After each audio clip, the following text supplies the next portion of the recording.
तो कक्षा 12 के सभी विद्यार्थियों, आज मैं आपको प्री बोर्ड एग्जाम के लिए, ठीक है, एक सैंपल पेपर बताऊंगा। इससे पहले एक पेपर और बता दिया, बस 2 पेपर आप करोगे ना जिसमें आपका पूरा काम हो जाएगा।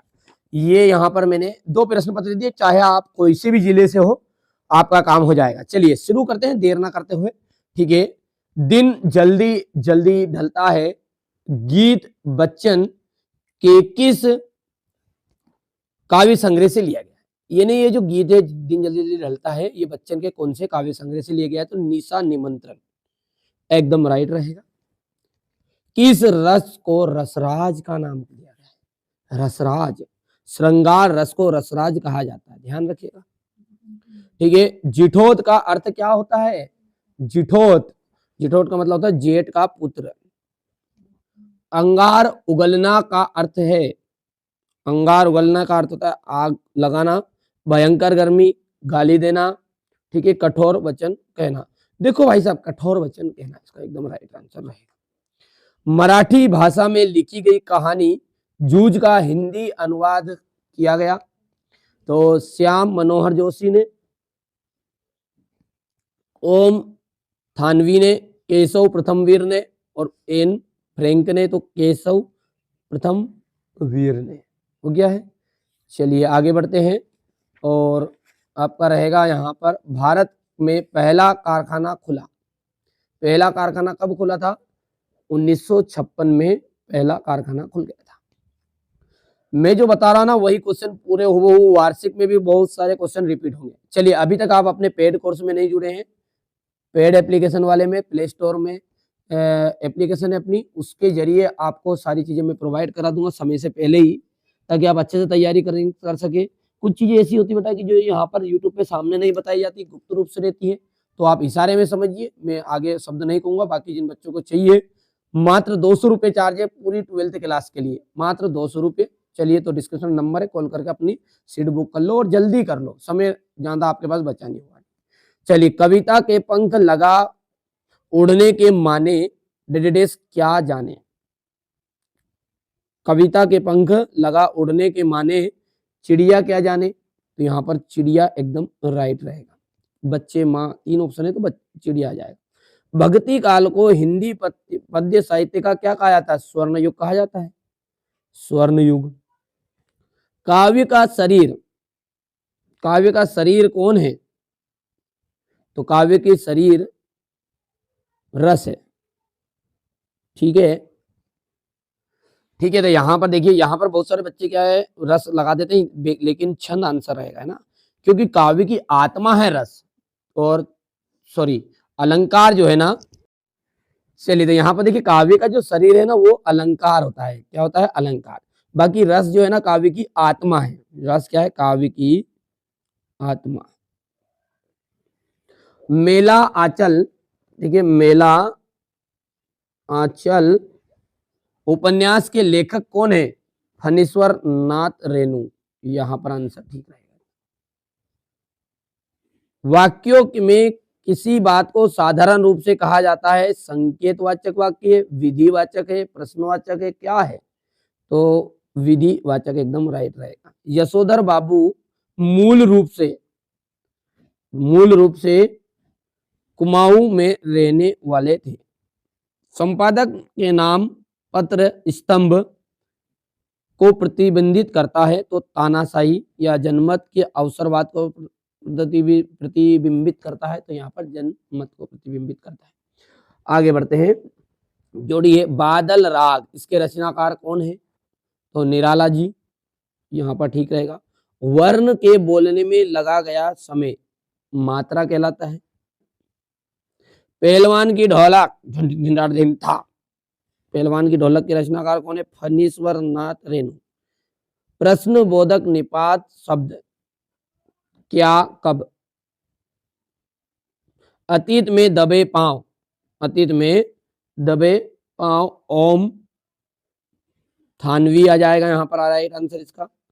और play with the word WH ऑर्डन आंसर रहेगा यहाँ पर, छठा हो गया इतना। चलिए आगे बढ़ते हैं और दूसरा देखते हैं इसमें।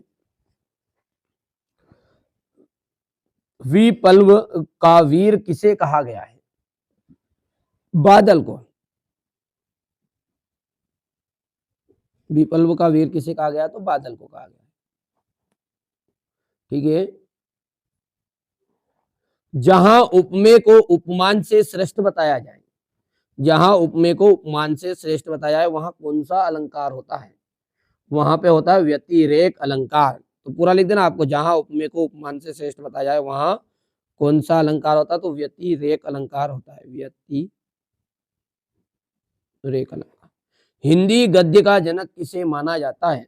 हिंदी गद्य का जनक भारतेंदु हरिश्चंद्र को माना जाता है। किसको माना जाता है? भारतेंदु हरिश्चंद्र।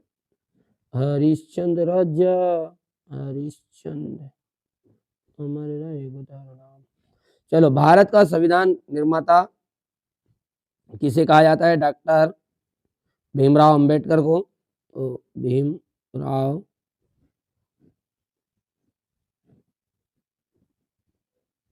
अंबेडकर को। पुनरुक्त शब्द युग्म के दो उदाहरण दीजिए। पुनरुक्त शब्द युग्म के दो उदाहरण है, तो डाल डाल, पात पात।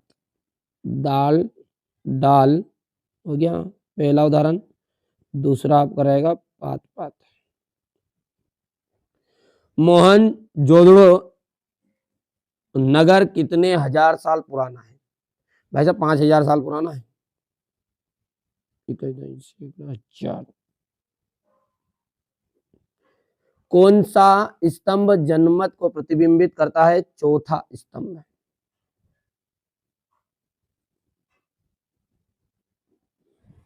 रहेगा ध्यान इतना। चलिए कर लीजिए कंप्लीट, बाकी आगे देखते हैं। सत्य और असत्य है। कविता थोड़ा छोटा कर देते पहले तो। कविता के लिए शब्द रूपी बीज की कल्पना की खाद की आवश्यकता नहीं होती है, तो ये बात आपकी असत्य है। खाद की तो आवश्यकता होती है भैया। ठीक है भैया, कविता सृजन के लिए शब्द रूपी बीज की कल्पना की खाद की आवश्यकता नहीं होती, ये होती है, ये साता है ना, फिर ये असत्य हो गया। ठीक है। अखिया हरि दर्शन की प्यासी में वियोग श्रृंगार रस है, ये आपका सत्य रहेगा। क्रंदन का अर्थ प्रसन्न होता है, तो यहां पर ये बात आपकी असत्य रहेगी। गुरुत्वाकर्षण तकनीकी शब्द है, गुरुत्वाकर्षण क्या तकनीकी शब्द है क्या? तो बिल्कुल सत्य बात है। कविताओं के साथ खेलते हुए लेखक आनंद को दो बड़ी शक्तियां प्राप्त हुई।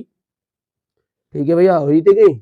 मेरे को नहीं पता, हुई तो ठीक है, नहीं हुई थी। और उल्टा पिरामिड शैली को दो भागों में बांटा गया है। चलिए, तो यहाँ पर इसको ये असत्य है, क्योंकि इसको 3 भागों में बांटा गया है। कितने भागों में? हाँ, बांटा गया तो 3 भागों में। चलिए, क्वेश्चन नंबर जो 6 है इसको देखते हैं। प्रगतिवाद के 2 कवियों के नाम और उनकी एक रचना देनी है। नई कविता की 2 विशेषताएं बताइए। स्नेह सुराग से क्या आशय है? उषा का जादू क्या है, यहाँ क्यों टूट रहा है? प्रसाद गुण से संपन्न कविताओं की प्रमुख 2 विशेषताएं। कोई 2 खंड काव्यों के रचनाकारों के नाम बताओ। ठीक है। विरोधाभास, अलंकार, लक्षणा, शब्द शक्ति की परिभाषा। हिंद निबंध को गद्य की कसौटी क्यों कहा गया है? शुक्ल युग की गद्दी की 2 विशेषताएं। लगान ना चुकाने पर जमींदार ने भक्तिन को क्या सजा दी? परचेजिंग पावर से लेखक जैनेन्द्र का क्या आशय? लोकोक्ति और मुहावरे में 2 अंतर बताने आपको।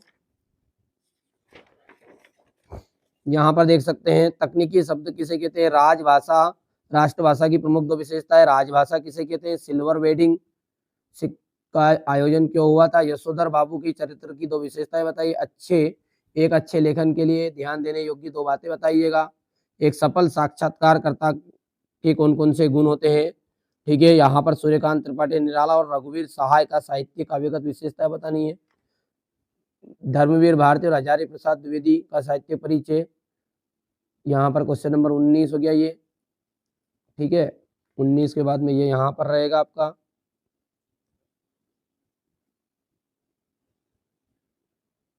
हो गया। और ये यहाँ से क्वेश्चन नंबर 20। यहाँ पर आप देख सकते हैं क्वेश्चन नंबर 20 का अथवा 21, ठीक है, ये 21 का अथवा रहेगा, क्वेश्चन नंबर 22 और ये 23, ठीक है।